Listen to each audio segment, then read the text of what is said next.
بسم الله الرحمن الرحیم.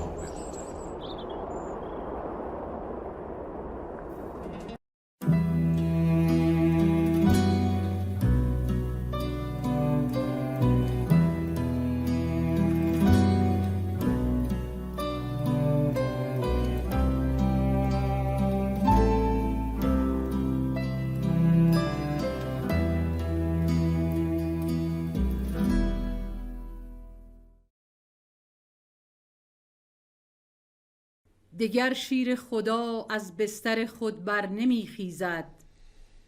که رنگین گشته از خون سر او ماه رخسارش. خجل شد قاتل سنگین دل از لطف و عطای او، دهد سهم قضای خود به او قربان ایثارش. گرفته زانوی غم در بغل پیری به ویرانه، که نانآور چرا دیگر نمی آید به دیدارش. برای دیدنش از جنت آید حضرت زهرا، زیارت می کند با روی نیلی صورت یارش. بسم الله الرحمن الرحیم. اللهم صل علی سیدنا محمد الوصف والوحی والرسالة والحکمة و علی آله و صحبه و سلم تسلیما. با عرض سلام خدمت شما بینندگان بزرگوار و عزیز، توفیق داریم که به مناسبت ویژه برنامه شب شهادت در خدمت شما باشیم. ابتدا وظیفه خودم میدونم که شهادت حضرت مولا الموحدین حضرت علی علیه السلام رو خدمت شما عزیزان عرض تسلیت داشته باشم. مهمان امشب ما جناب آقای احمد برمکی هستند که با موضوع نقش و جایگاه حضرت علی علیه السلام در صدر اسلام و پس از رحلت حضرت رسول صلوات الله علیه در خدمتشون باشیم. جناب آقای برمکی سلام عرض میکنم، خیلی خوش آمدید، خیر مقدم میگم خدمت شما. خیلی ممنون میشیم که در این ویژه برنامه امشب لطف بفرمایید و با موضوعی که خدمت عزیزان موضوع مطرح کردیم شما در همین زمینه برای ما لطف بفرمایید و صحبت‌هایی داشته باشید. خیلی ممنون میشیم. بسم الله الرحمن الرحیم. اللهم صل علی سیدنا محمد الوصف والوحی والرسالة والحکمة و علی آله و صحبه و سلم تسلیما. سلام عرض میکنم خدمت شما سرکار خانم طاهرپور و خدمت همه خلفا و مرشدان و مریدان طریقت علی قادریه کسنزانیه. من هم شب شهادت مولا المتقین و یعصوب الدین امیر المؤمنین ابا الحسنین امام علی بن ابی طالب علیه السلام رو خدمت همه محبان و منصوبان آن حضرت به ویژه خلفا و مرشدان و مریدان طریقت علیه قادریه کسنزانیه تسلیت عرض میکنم. همونطوری که شما هم سرکار خانم طاهرپور مستحضر هستید، ما در طریقت کسنزانی با استناد به رویدادهای صحیح تاریخی و فرمایشات حضرت رسول اکرم صلی الله تعالی علیه و آله و سلم معتقد هستیم که حضرت رسول صلی الله تعالی علیه و آله و سلم که خاتم الانبیا بودند و نبوت با ایشون به پایان رسید، ولایت خودشون رو در روز غدیر به حضرت علی بن ابی طالب علیه السلام انتقال دادن و اون حضرت به واسطه این ولایت نبوی و در حقیقت ولایت روحی مسیر حضرت رسول را ادامه دادند در راستای تربیت اصحاب حضرت رسول و مؤمنان راستین و حقیقی که پیرو سنت راستین حضرت رسول بودند.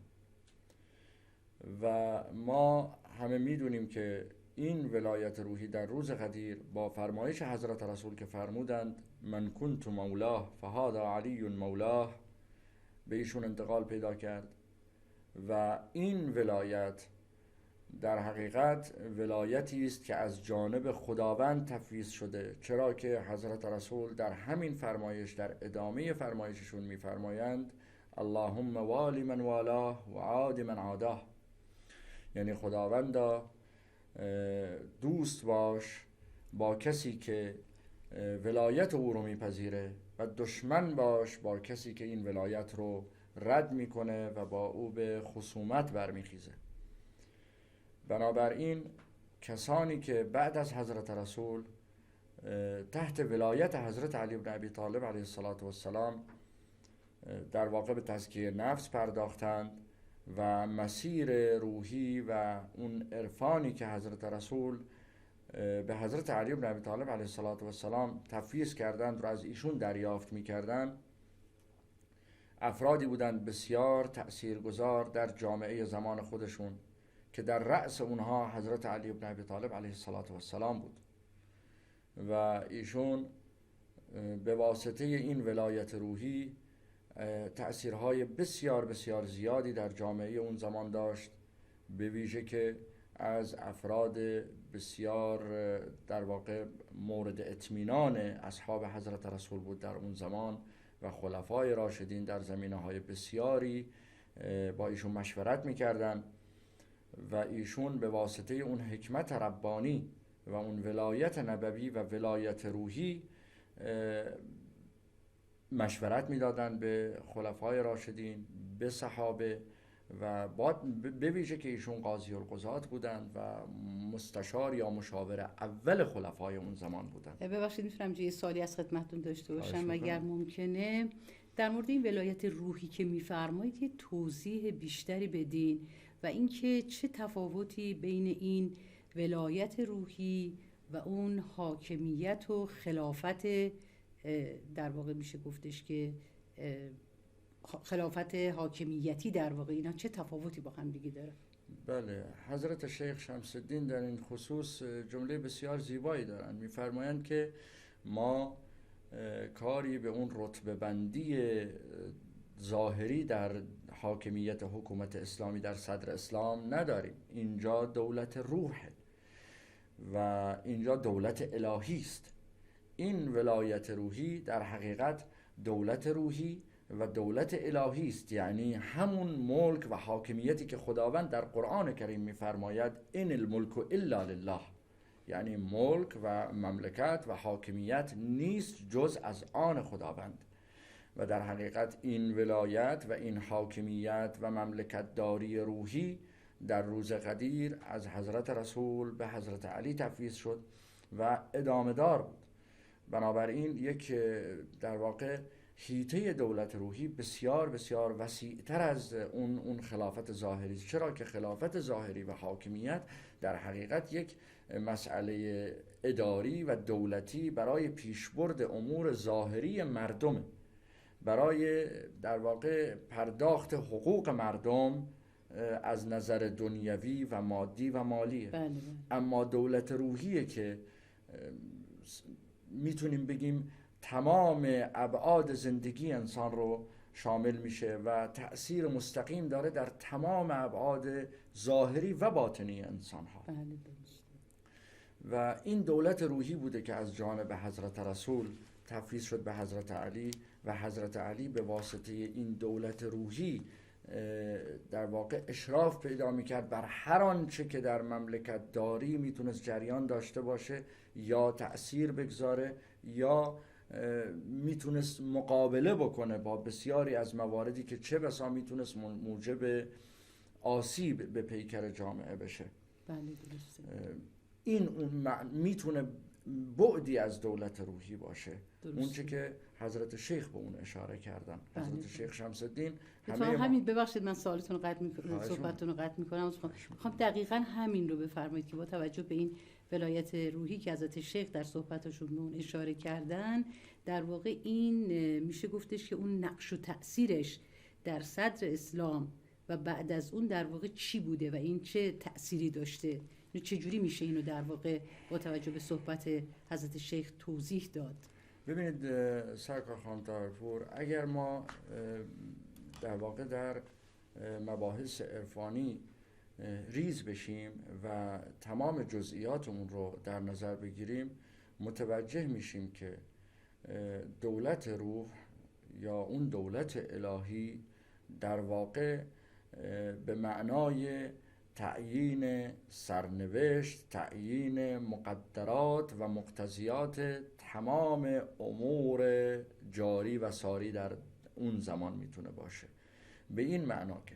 وقتی حاکمیت از آن خداست و این حاکمیت از خداوند به حضرت رسول و از حضرت رسول به حضرت علی تفویض میشه،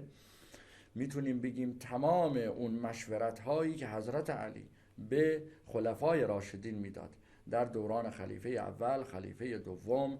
و به ویژه در دوران خلیفه سوم، تمام اینها برخواسته از اون حکمت ربانی بوده که حضرت علی با توجه به مسند نشینیشون در دولت روحی و دولت الهی به خلفا ارائه میدادند، تا اونجا که خلیفه دوم به صراحت در مواقع متعددی اعلام می‌دارند که لولا علی لهلک عمر، اگر علی نبود قطعا عمر هلاک میشد. و ما در دوران خلیفه سوم میبینیم که اون بعد از اینکه دشمنان اسلام، منافقین و کسانی که در ظاهری به عنوان دوست وارد پیکره سپاهیان اسلام شده بودند، وقتی نتونستند به واسطه فتنه هایی که در دوره خلافت خلیفه اول به پا کردند به نتیجه برسند، در دوران خلافت خلیفه دوم باز هم نتونستند به نتیجه برسند و متاسفانه با اقدامی که در دوران خلیفه دوم انجام دادند رویدادی رو رقم زدند که مسلمان ها تا اون زمان هیچ آمادگی در اون زمینه نداشتند و هیچ تصویر و تصوری در اون زمینه نداشتند و اون رویداد سوء قصد به جان شخص اول مملکت بود و در واقع رأس هرم استقرار و امنیت ظاهری یک حکومت رو هدف گرفتند و با این کار باعث شدند سیستم حکومتداری در اون دوران تغییر پیدا بکنه، به این صورت که تا قبل از اون مردم و حاکمیت به راحتی با هم در تماس بودند، حاکم حکومت اسلامی در دسترس مردم بود و با مردم ارتباط مستقیم داشت. اما بعد از این اتفاق باعث شدن که در واقع خلیفه سوم تحت حفاظت و حمایت باشه و خود به خود یک فاصله و یک شکاف بین حکومت و مردم ایجاد شد و اتفاقا این مشورت رو حضرت علی علیه السلام ارائه دادن به خلیفه سوم و فرزندان خودشون امام حسن و امام حسین علیه السلام رو به عنوان نگهبانان و محافظان خلیفه سوم در منزل ایشون مستقر کردند، به ویژه در دوران پایانی و روزهای پایانی خلافت خلیفه سوم که در واقع ابتدا به ساکن اومدن با ایجاد این فتنه و این دسیسه که عده‌ای به اصطلاح امروزی مفسدین اقتصادی در اطراف خلیفه سوم هستند و ایشون با اونها در یک مسیر در حال فعالیت و تعامل مستقیم هستند و اینجا حضرت علی با مشورت هایی که دادند این فتنه رو خنثی کردند. اما منافقین در اقدام دیگری در واقع ایشون رو متهم به کفر و ارتداد کردند، با این اتهام که ایشون سنت حضرت رسول رو نقض کردند و در سفری که به مکه داشتند نماز رو به صورت شکسته به جا نیاوردند و لذا این کار خلاف سنت حضرت رسول از همین سوء استفاده کردند. دقیقاً از این حرکت سوء استفاده کردند و ایشون رو مرتد اعلام کردند و خونه منزل ایشون رو محاصره کردند. در این روزها بود که حضرت علی اون لایه حفاظتی و حمایتی خلیفه سوم رو شدیدتر کردند و تأکید بیشتری کردند به مراقبت مستمر و مداوم از منزل خلیفه مسلمین که متاسفانه با فشار زیادی که از سمت منافقین در این محاصره اتفاق افتاد و حتی آب رو به روی در واقع ساکنین در منزل و حتی اون افرادی که محافظان خلیفه بودن قطع کردند، اینجا باز حضرت علی تشریف میارن و اون محاصره رو میشکنن، با اون شجاعتی که داشتند جلو میان و آب میارن برای ساکنین منزل که اونجا محاصره شده بودن. دقیقاً به اونها آب میرسونن و بر میگردن و در اون در واقع اون دیداری که با خلیفه مسلمین داشتن در اون لحظه تأکید مجدد میکنن به فرزندان خودشون که هرگز این مکان رو ترک نکنید. اما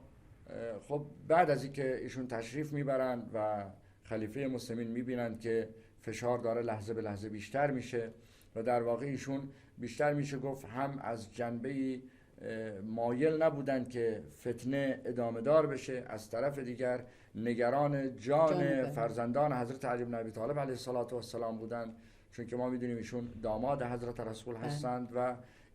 احترام بسیاری برای نوادگان حضرت رسول قائل بودند. لذا به اونها گفتن که شما میتونید برید و اینها من رو میخوان، با من کار دارن و اجازه بدید که تشریف بیارن با من گفتگو بکنن. و متاسفانه وقتی که تشریف میبرن حضرت علی بن ابی طالب علیه السلام اونها رو عتاب میکنن و میگن بلا فاصله باید برگردید، شما حق نداشتید مکان رو ترک کنید، باید میموندید محافظت میکردید. وقتی برگشتند خب حضرت علی تاب نیاوردند، حرکت کردن، رفتن به سمت منزل خلیفه مسلمین عثمان بن عفان و متاسفانه مشاهده کردند که خلیفه مسلمین کشته شده و فرزندشون امام حسن مجتبی علیه السلام مجروح و زخمی شده و اون اتفاقی که نباید میافتاد افتاد. و بعد از اون ما دیدیم که چقدر جنگ، ناامنی، عدم استقرار و ثبات صورت گرفت در جامعه اسلامی و آسیب‌های بسیار زیادی تا چند وقت بعد از اون ما در تاریخ مشاهده می‌کنیم که جامعه اسلامی از اون رنج می‌برد. بله بسیار خوب، متشکریم. تا اینجا صحبت اگه اجازه بفرمایید یه میان برنامه داشته باشیم، بعد مجدد در خدمتتون باشیم. خواهش میکنم.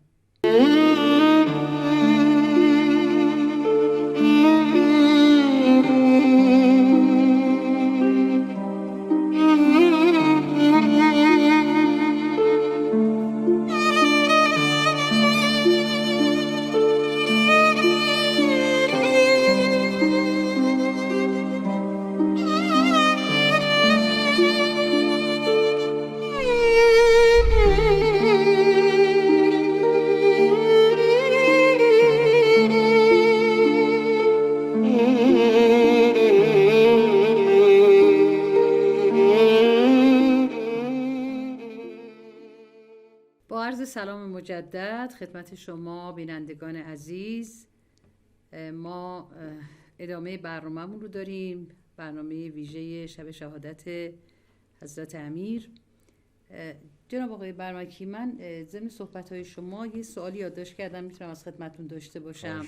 شما ضمن صحبتاتون اشاره کردید که ما تو این دوران خیلی زیاد اینو مشاهده می‌کنیم. صحبتی که شما اشاره کردید امروز زیاد مشاهده میشه، به این صورت که خیلی تکفیر میکنن مسلمان ها رو، نسبت ارتداد بهشون میدن، خروج از دین بهشون میدن، به اتهام این که اینا از دین و شریعت و اینها سرپیچی کردن. آیا واقعا این قضیه الان هم با اون چیزی که شما در مورد صدر اسلام فرمودید، این دوتا در الان هم اینا یکیه یا یه تفاوتایی با هم داره؟ میشه لطف بفرمایید راجع به این یه توضیحی داشته باشید؟ ممنون میشم. خواهش میکنم. برای درک این مقوله در این دوران لازمه که ما باز گذری به رویدادهای اون دوران داشته باشیم. ببینید،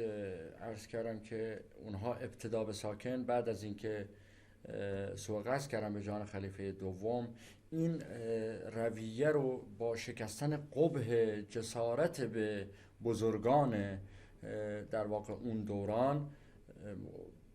ادامه دار کردن. یک رویه ای شد که در واقع قبحش شکسته شد و بعد از اون سوء قصد کردن به جان خلیفه سوم با همین حکم ارتداد و نسبت دادن ارتداد. اما بعد از اون ما مشاهده میکنیم که حضرت علی بن ابی طالب علیه السلام وقتی که خلافت رو به دست گرفتن، خلافت ظاهری رو به دست گرفتن، تونستن با اون حکمت ربانی که داشتن، با اون نگرشی که برخواسته از حاکمیت دولت روح بود، یک به یک فتنه ها رو یکی پس از دیگری از بین ببرن و ثبات و استقرار رو به جامعه برگردونن.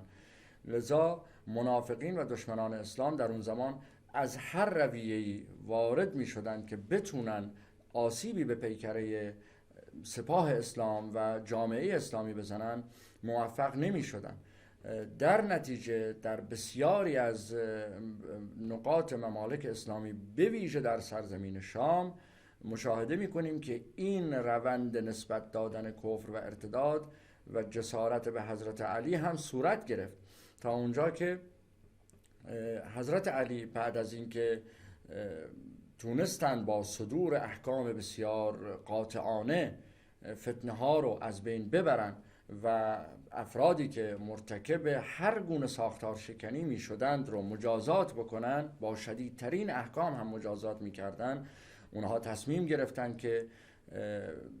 به جان ایشون هم سوء قصد بکنن و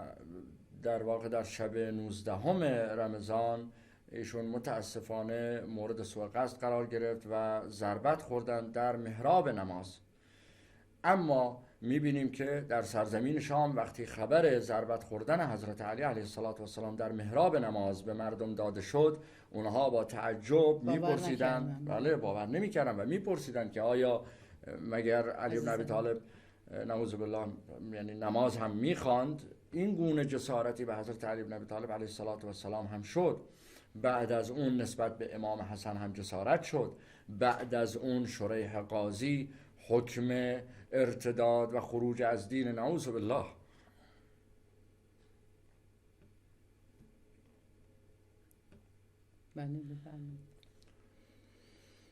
حکم ارتداد امام حسین علیه السلام رو هم صادر کردن و ایشون رو متاسفانه تونستن به این رویه به تنهایی بکشونن و در واقع در برابر ایشون هم لشکر آرایی کردن.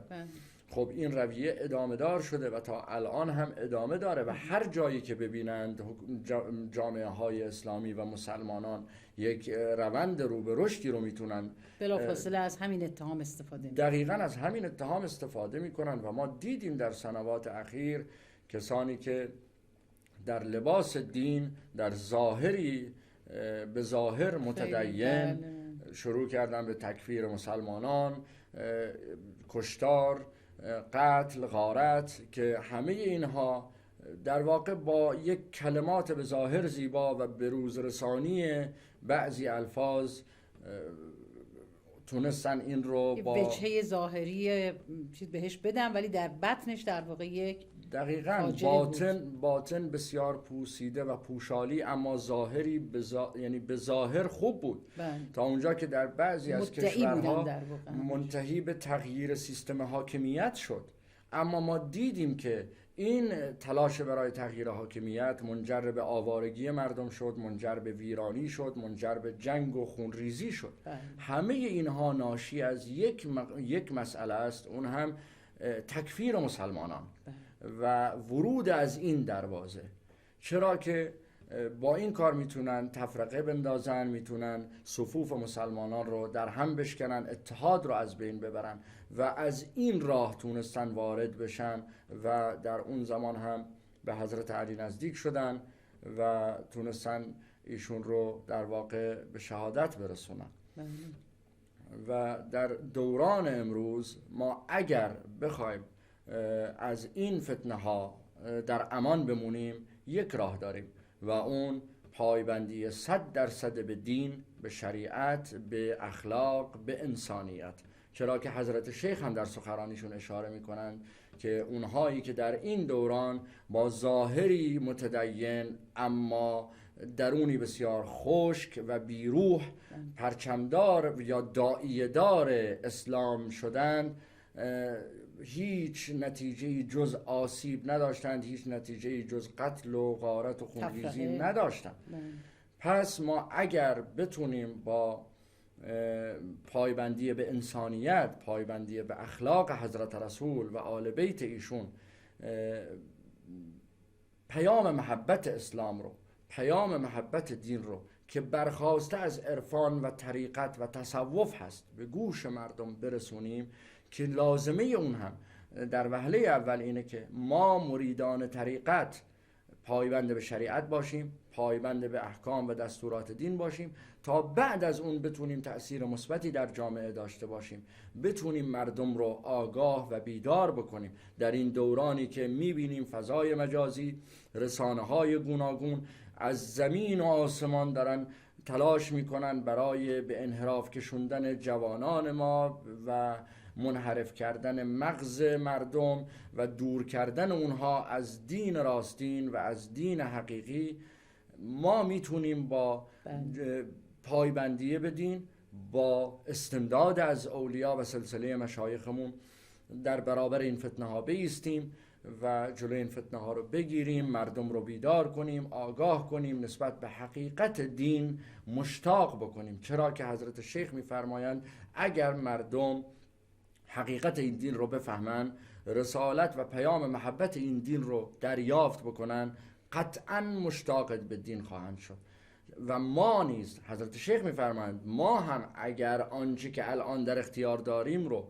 درک نمی کردیم، حقیقت اون رو لمس نمی کردیم، هرگز از اون تبعیت نمی کردیم. و به نظر من با توجه به راهنمودهای حضرت شیخ تنها راه رسیدن به نجات و مسون ماندن از این فتنه ها پایبندی به دین، اون هم دینی که برخواسته از اخلاق حضرت رسول و تبعیت از راه و روش آل بیت ایشون هست. تنها راه ما اینه و انشاءالله قطعا همان گونه که حضرت علی بن ابی طالب علیه السلام با پایبندی 100% به دین به رستگاری نائل شدن و این رو اعلام کردن، ما هم انشاءالله همان گونه که حضرت رسول فرمودند، همان گونه که حضرت سلطان خلیفه محمد المحمد کسنزان فرمودند، الولد علی سیر ابیه، فرزند بر مسیر پدر خود حرکت میکند. انشاءالله همه ما فرزندان آل بیت هستیم، فرزندان روحی حضرت رسول هستیم و در مسیر ایشون اگر قدم بگذاریم و حرکت بکنیم، قطعا به همان رستگاری که حضرت رسول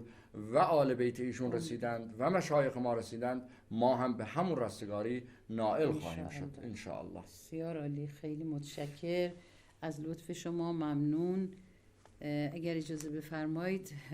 ما از بینندگان عزیزمون همراه با مهمان برنامه جناب آقای برمکی ضمن باز تشکر مجدد از حضور شما خداحافظی کنیم تا انشاءالله در برنامه‌های بعدی همچنان باز در خدمتتون باشیم. شب همگی بخیر. مرا تا جان بود جانا تا باشی، ز جان خوشتر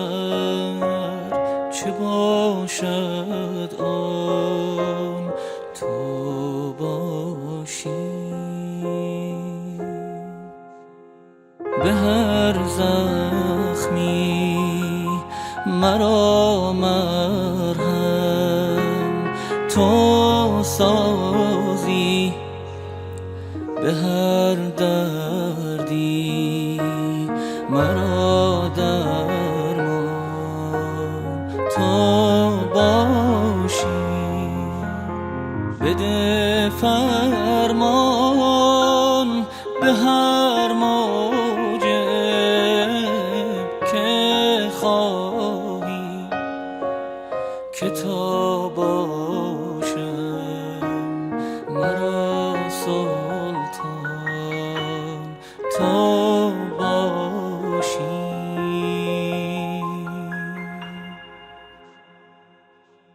یا الله خالق هفت آسمان، یا الله بخشنده